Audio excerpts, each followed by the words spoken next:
Hello, Sama Morningstar here, and I wanted to share some reflections that I've been having on decolonizing our healing practices through ancestral healing with herbs, actually. So, for me, this process began many years ago when I was studying women's studies and ethnic studies at UC Davis, and one of my teachers, Inez Hernandez, um, talked with us about cultural appropriation and how that was continuing the harm of colonization.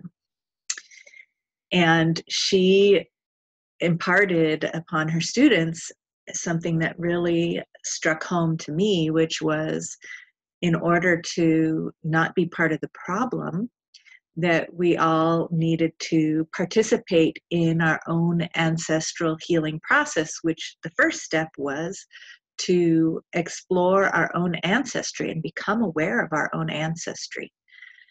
And that began a big process for me of finding out more information about my ancestry, finding out the stories, and embarking on my own ancestral healing process.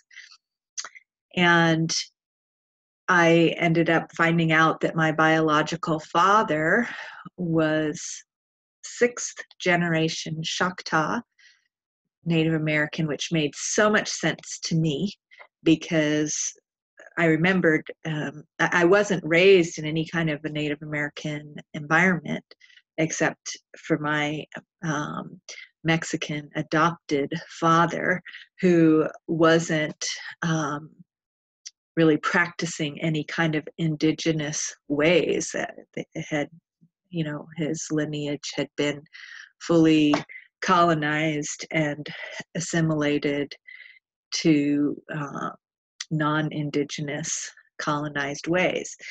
And so that was a whole other journey of discovery around that adopted lineage as well that I'll share some later. But in any case, I discovered that my biological father, who had not raised me, was very much involved in archiving the musical traditions of the Choctaw Nation as a professor in Indiana. And because he had discovered his ancestral lineage there, that there was ancestors, 6 generations back. That made me 7th generation Choctaw, mixed with all kinds of other lineages. And that made so much sense to me because even though I hadn't had that exposure growing up, anytime we would study American history and study about the relationship between the European colonization of the U.S. and the Native Americans, it was a visceral experience for me. And I remember having bitter arguments with folks standing up for no, this was not okay. And even in high school, and having this deep visceral experience that this colonization was terribly wrong. And so when I found out about my Choctaw heritage and the Choctaws' participation in the Trail of Tears and learn more about that, and the generosity of the Choctaw to the Irish people after the Trail of Tears, donating some $500, which back then was like thousands and thousands of dollars during the potato famine. The Choctaw tribes, the Choctaw Nation gathered together $500 and sent it to Irish people during the potato famine. And so when I found out about that, it really connected me to that heritage. And that ancestral connection began to guide me and inform me. And I found myself surrounding myself more and more with people who could teach me about that type of earth-based spiritual lineage. Now, I also have ancestry that goes back to Italy and even Brazil, and I embarked on a whole journey, and I've done much ancestral healing for my own lineage, getting in touch with the wounding in me that continues to create wounding in my current life. And another aspect that I have discovered along the way is that it feels like sometimes we can connect with the ancestral lineage of a place, of a land, of the ancestors on a land. And that has happened for me where I live, which is a place that is sacred ground to the indigenous people that lived here before it was colonized. And I have felt the ancestors of this land calling me to be here and calling me into service in this particular area to bring my healing capacities here. And I have felt the spirits of the land and the energies of the land and begun to commune with them and listen to that guidance.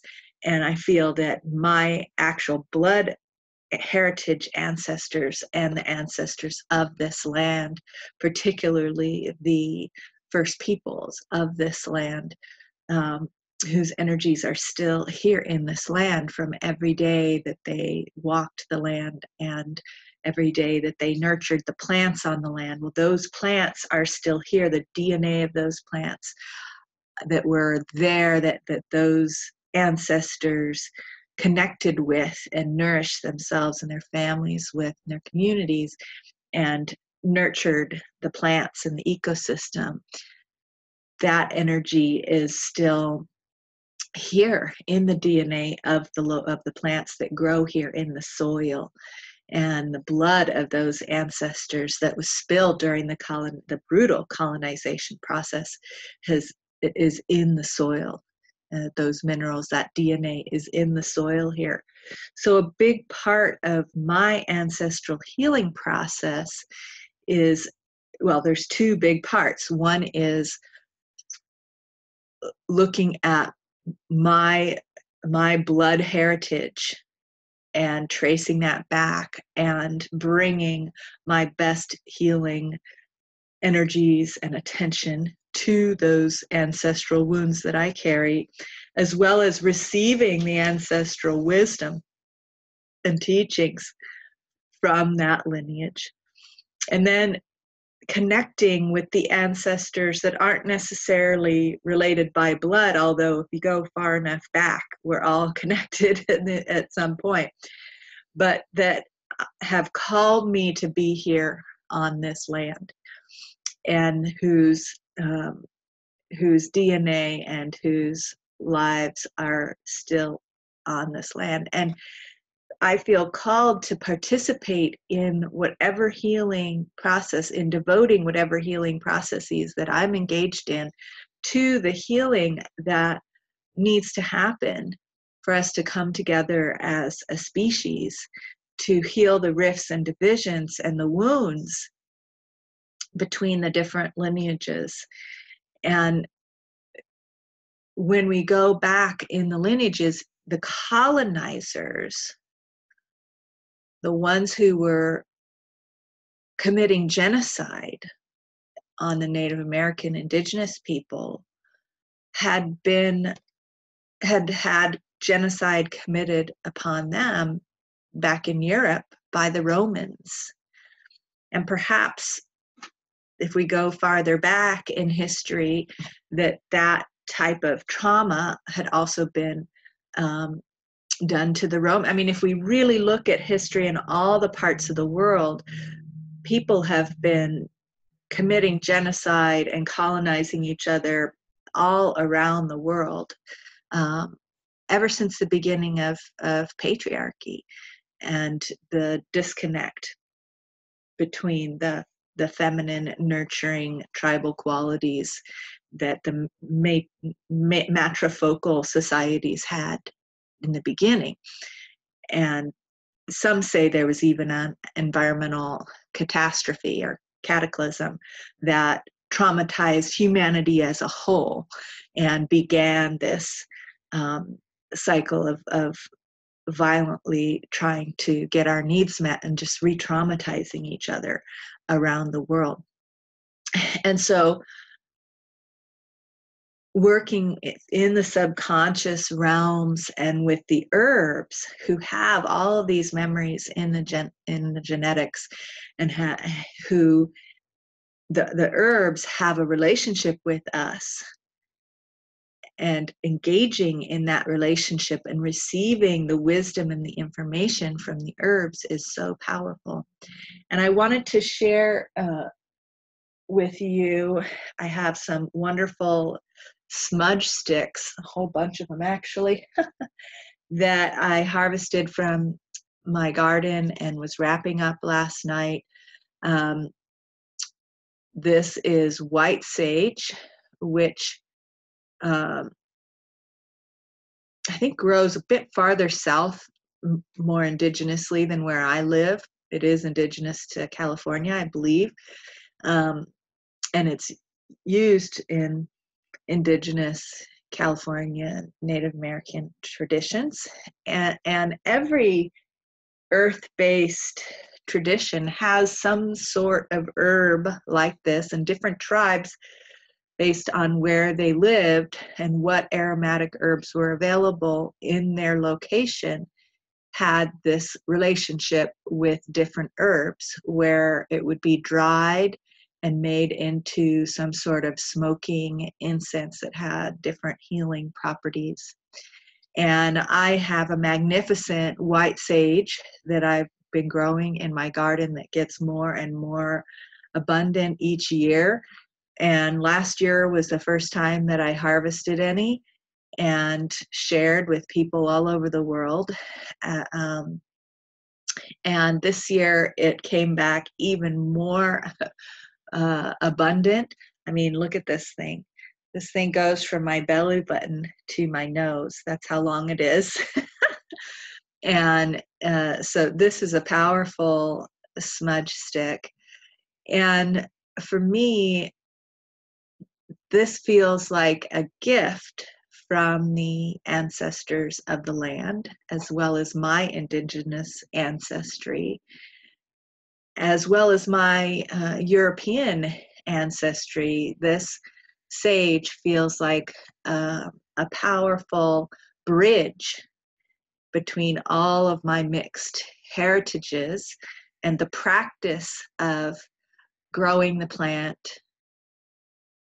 having this relationship of mutual care and nurturing. This sage has actually communicated to me about what it needs. It was suffering from an aphid infestation at a certain point because I grew some fava beans near it, and the fava beans are notorious for getting aphids in this area where I live. And the sage asked for my menstrual blood.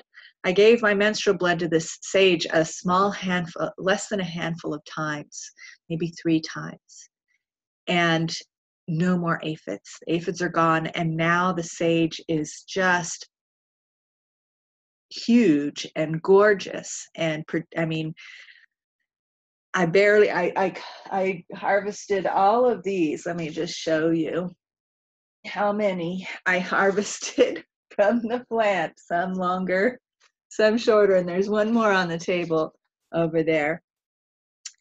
And the plant is still huge. It hasn't even put a dent in the plant. And it's so abundant. It's such an abundant, powerful gift. And I feel like the practice of smudging is a wonderful way to help to clear out um, patterns that come from our wounding, and to also absorb the wisdom of life regeneration that the sage holds. And so, and it's also a powerful plant for reweaving harmonious partnership between the masculine and the feminine. Um, the more that goes on between my husband and I, the more beautiful and vibrant the sage becomes, and vice versa. And so this sage has powerful medicine for us. And I feel that if we can honor the traditions that came before and that are calling us to apply our healing practices to everyone and to address the needs, the current needs of people that are still suffering from colonization. I have, there's a reservation near me, and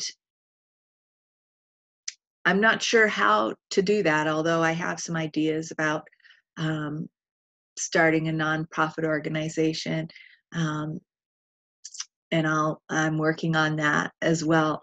But to somehow divest from the systems and processes that continue to oppress and colonize us, colonize everyone, and decolonizing my own thinking and reclaiming my own ancestral wisdom, and then doing what I can to share that with people in need, is my approach to decolonizing our healing practices through ancestral healing with herbs. So that's my topic for today. Thank you so much for joining me. And I will be sharing more about the upcoming course, Ancestral Healing with Herbs, that I'm making available for Womb-Centered Healing Temple members very soon. So if you would like to get more information, receive more information about that upcoming course, please feel free to let me know in the comments, and I'll post a link where you can sign up for the newsletter and receive upcoming announcements about that course. All right, take good care and talk to you soon.